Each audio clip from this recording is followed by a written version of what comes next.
Well, hello everyone. Welcome to Private Universe. Today we are going to be chatting about alternative healing. I caught up with Alfred, who has a lot of knowledge on this subject. We sat under a tree on a beautiful spring morning. The birds were singing, the warm winds were picking up, and we talked a little bit about some of the basic principles of alternative healing. Back in '89, alternative healing, what some people call it Oogie Boogie healing, right, wasn't as accepted as it is now. When I was on the farm, my healing, I disguised it in massage. So when I treated someone prior to me leaving the farm, right, back in 2004, it was disguised in a massage. Then I moved to Tasmania, and I was looking through a local paper, and there was an ad there saying Alternative Healers Fair. I thought, oh, that sounds interesting. So I went there, and I saw people doing the most craziest, out of this world things. So that's, make a long story short, that's how I discovered that all this alternative healing is now out in the open. See, up till 2004, I thought it was all hidden. But yeah, back in '89 it would have been, but it's come out, so to speak. And then that's what I got into a group, and that lady, she said to me, you ought to be teaching your healing. And I said, oh, I can teach a little bit. And I said, but I'm not organising, I'm not doing it. I said to her, if you can organise it, get the hall, get all the massage tables, organise it all. I'll just turn up on the day. It'll be a weekend course, Saturday, Sunday, as long as whatever you're going to advertise, I proofread it first. So there's no mistake in it. Then I think it was about 12 weeks later, she got back to me. She said, we've got a date. And this is the address. It was in Ulverston, which was about 80 kilometres south of where I was living, right? So I turned up, and there wasn't a place you can park your car. Cars everywhere. The whole car park was full. I could see the hall. That car park was full. So I parked 2 blocks up. So now I'm carrying my massage table, a whiteboard, all the gear, right, down to this hall. I got to this hall, went in there, and there were people everywhere, from wall to wall, full of people. And I said, why would you book a hall, right, when there's something else happening here? I said, how am I going to teach, right, my group, when you've got all these people here? She said, they're all here for your class. I said, God almighty. He said, how many of them is there? She said, 82 people. Wow. My God, so I had to teach 82 people. So, and then she begged, borrowed and stole massage tables, and some were rickety, if you touched it. And some of those blokes there, and some of the women in Tasmania, 100 plus kilos more, some of them, right? So I thought to myself, they're going to collapse, right? But anyway, it worked out well. It was good. And that was in Tasmania? That was in Tassie. Okay. And then she wanted to run another one, right? And I said, well, it took me actually 5 weeks to recover after that because I was drained. So the Saturday was a full day teaching. So I'm going from one table to another, okay, because it was like my teaching is, say, 5% theory, 95% practical.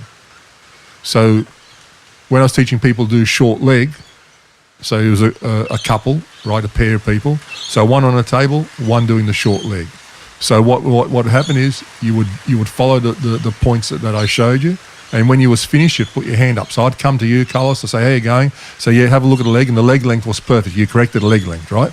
So then I give your partner on the table, put the short leg back, because the body has a memory for short legs, right? There's a certain point where you can touch, and the leg will just go back to where it was. So I said, do it again. So now I go to the next person, then from that to the next person. So I'm jumping to 41 people. There's 41 people on tables and 41 standing, okay? So we're doing that. Then they swap. After they do 5 or 6, they swap over. And then you swap partners, so you're not doing the same person all the time. Then we're doing what they call a drop rib cage. So one side of the body will have one rib cage lower than the other. So they would do certain points, certain things, right? When they thought was correct, I would go over, check it, yeah, it's fine. Well, repetitive, if it's repetitive, they'll learn, right? If you only do it once, what's the point? So they were doing short legs probably on that day. They were doing anything from 60 to 80 to 100 short legs, and the same for drop rib cage. Then we did what they call the hypertonics, as you know, I've done it to you, the stretching. So I'm now showing people. So I show you, Carlos, then I go to the next table, I show that person. And so I was had it. I was spent. I was gone, mate. It took me 5 weeks to recover. In the meantime, I said to you, we'll do another class, but maximum 40 people, right? 20 couples. That'll be plenty. And that means we'll get good tables. Sure. Because some of the tables you had would have been 40 years old. And as I said, they were rickety. They were moving. You know, some had duct tape holding them together. Some had bits of wire holding them together. And so imagine if one of those tables would have collapsed, someone got injured, guess who's up for lawsuit? Me. But luckily nothing happened. Of course. It's getting a bit windy here, Alfred. Tell us a little bit about the short leg. Well, short leg comes from our original for fight or flight. So we've evolved, or we were created, whatever you like, but we have this sense in us called fight or flight. If you have both leg lengths perfect length, back thousands of years ago, you're walking through a forest, through the bush, and you saw a dangerous animal such as a lion. The lion saw you, right? You saw it. You eye each other off. Instantly, your body's going to set up for fight or flight, either to fight that lion or to flight that lion. So the first thing it does, it puts adrenaline into your forearms to fight, adrenaline in your calves to flight, and depending on whether you're an emotional or a physical person, if you're an emotional person, it will just cock your left leg up, because that's closest to your heart, your left leg up, ready to take off. So if you see today, you know, the Olympics, things like that, the sprinters, right, they would have one leg cocked, their hands down on the ground, one leg cocked, ready to take off, because you take off that little bit quicker. So it would lift your leg up. They just pull up that leg just so it's ready to take off. So if you're an emotional person, you take off on your left leg, if that's what pushes you off. If you're a physical person, it's your right leg that pushes you off. We'll go to the two scenarios. You decide to flight that line. So you take off for your life. We're talking about you're going for a jog right around the block. You're going for your life, and you run hard as you can. You got away from it. So what's happened now is the adrenaline now goes out of your forearm, the adrenaline goes out of your calves, and your leg drops back down to normal. Now the second scenario is you decide to fight the lion. You've got a weapon. You're now fighting to the death. You either kill it or it kills you. Again, miraculously, you kill the lion. Again, because you fought it so hard. The adrenaline goes out of your forearm, out of your calf, and your leg drops back down. So unfortunately, that was great in those days where you could use fight or flight. Today, if you got both leg lengths perfect length, and you're standing at the edge of a curb, ready to cross the street, and you look right, you look left, you look right again, you're not quite with it, right? You're not 100%. You're sort of like not really concentrating. You go to walk across the road, and all of a sudden, to your right, there's this car coming at you. You look at it, it's bipping the horn, it's like this big thing coming at you.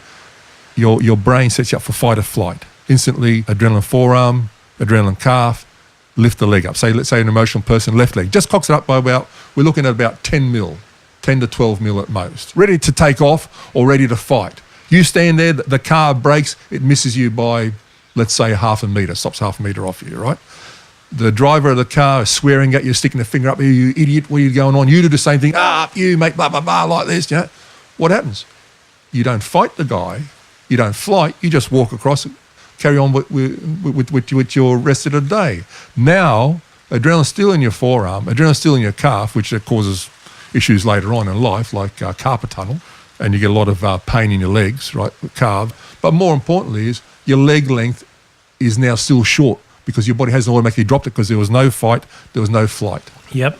Okay? So now, bit by bit, so now, two weeks later, you have a job where, for example, you have to take your cash earnings for the day or for the week, whatever, to a bank. You've got it in a briefcase, things like that. Someone knows you do this. They've been watching you. So as you come around the corner, right, you're walking along, you think, oh, no one knows I've got money in this bag or briefcase, whatever it is, right? All of a sudden, there's a knife at your throat. Right, give us the bag. What do? Do you fight the person or do you flight? Here, take the bag, take the money. They take off. Again, your body has set you up for fight or flight. Now you've accumulated a little short leg on top of the last short leg. And so goes on with life. You're riding your push bike, and you almost got hit by a car, again, you're set up for fight or flight. You get into an altercation with someone, again, you're set for fight or flight, but you didn't actually fight. You just verbally screamed and yelled at each other and threw your hands up in the air, blah, blah, blah, blah, blah. You accumulate short leg after short leg. And then what happens then? A lot of people end up with one leg shorter than the other by a good 40 to 50 mil. The average will be 35 mil quite easily, which then throws your pelvis, instead of having a very horizontal line, your pelvis is dropped to one side, which then puts wear and tear not only on your knee joint, but on your hip joint, which unfortunately then people in their 60s and even earlier, are getting hip replacements. And they've never been in the building game. They've never worked really hard in their life. They've gone to a good school. They've got a great education.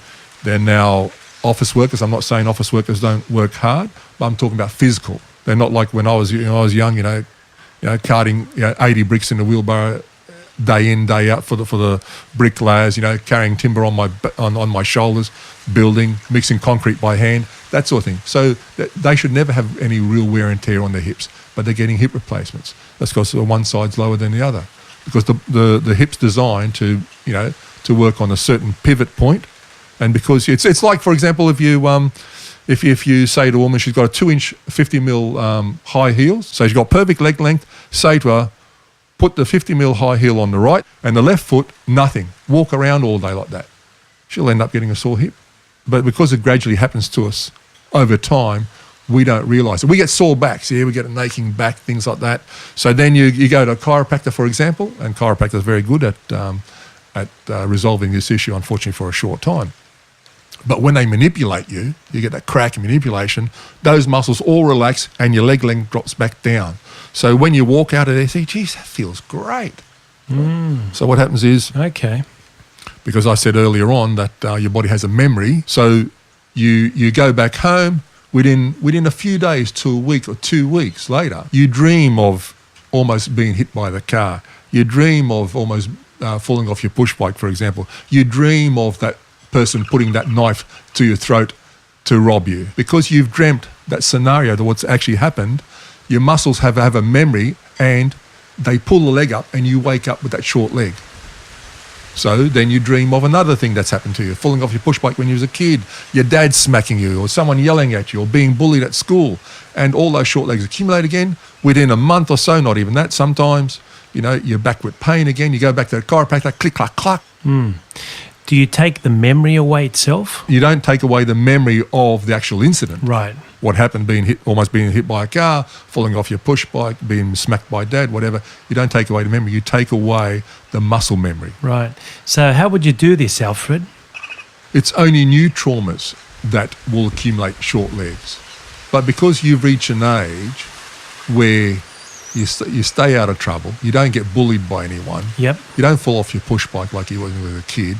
Your dad's not going to smack you. You're minimising your traumas. As we're growing up, till about the age I'd say in the early 20s, we experience a lot of different traumas, fight or flight traumas. Is it easily adjusted? You can adjust that short leg quite easily, but then in order to prevent those short legs coming back, you need to regress the person. And what you're regressing is the memory and the muscles that actually pull up that leg, that ready to take off. You never get rid of the memory. It's not like you're hypnotising someone to get rid of the memory of, because some people will be that traumatised by having a knife put at their throat.